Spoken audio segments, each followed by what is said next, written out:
So in the next two sections of this lecture, our focus is really going to be on John Paul Jones. So first, this part, we're going to look at John Paul Jones himself, his life, contributions, and you would have seen a lot of this in your readings, so you should know some of what's being spoken of here. And in the next section after this, we'll be far more focused on his specific ties to New Hampshire. So John Paul Jones, to the British aristocracy, he was a thieving rebel and a Scotch-born traitor to the empire. To seacoast citizens of the British Isles, he was portrayed like Blackbeard the pirate, renegade, rogue, cutthroat. Small chapbooks that were published depicted him as a buccaneer, armed to the teeth. And these highly colored pictures, he was bloody and terrifying. Mothers frightened their children with the mention of his name. Whereas in America, to those growing up here, he's considered the father of the American Navy. He grew up as a sailor in England, in the small town of Whitehaven. So this is located on the west coast in the Lakes District. So unfortunately, an early incident in his career with a mutinous crew member, that crew member was killed by John Paul, and he changed his name to what he's now known by, John Paul Jones, and moved to America. And in this action began his infamous new naval career.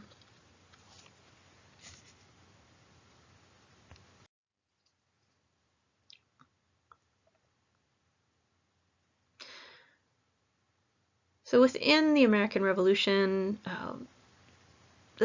the events within his career that really stand out, listed here, he was the captain of a ship called the Ranger.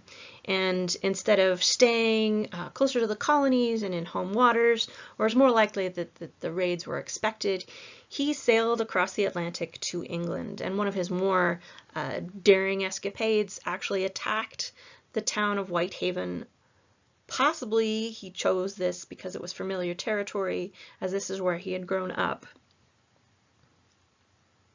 Another famous sea battle saw him defeat the far larger British frigate HMS Serapis in the ship which he captained at that point, that he's much more famous for, the Bonhomme Richard.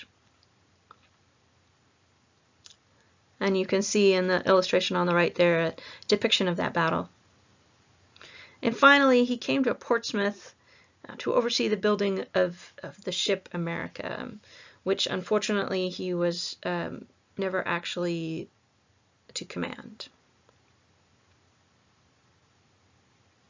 So after that, after the Revolutionary War, he spent much of his time in Paris. So this is where he published his journals, which you've read the excerpts of these pieces. And part of his publication of that was in hopes of getting a naval position with the King of France. So while Abigail Adams was in Paris, she met John Paul Jones, and she wrote a description of him. "I dare say you would be as much disappointed in him as I was," she wrote in her letter home. "From the intrepid character he justly supported in the American Navy, I expected to have seen a rough, stout, warlike Roman. Instead of that, I should think more of wrapping him up in cotton wool and putting him in my pocket than sending him off to contend with Cannonball. He is small of stature, well proportioned, soft in his speech, polite in his manners, vastly civil, and understands all the etiquette of a lady's toilet as perfectly as he does the masts, sails, and rigging of a ship. Under all this appearance of softness, he is bold, enterprising, ambitious, and active. He has often been here and dined with us several times. He is said to be a man of gallantry and a favorite among the French ladies, whom he is frequently commending for their neatness of their persons, their easy manners, and their taste in dress. He knows how often the ladies use the baths, what colors best suit a lady's complexion, and what cosmetics are most favorable to the skin.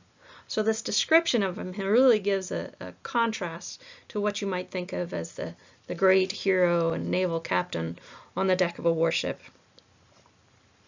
Unfortunately, he did not go into battle again.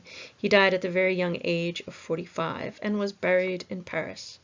Over 100 years later, he was exhumed and reburied with a full state procession and all honors at the Naval Academy in Annapolis.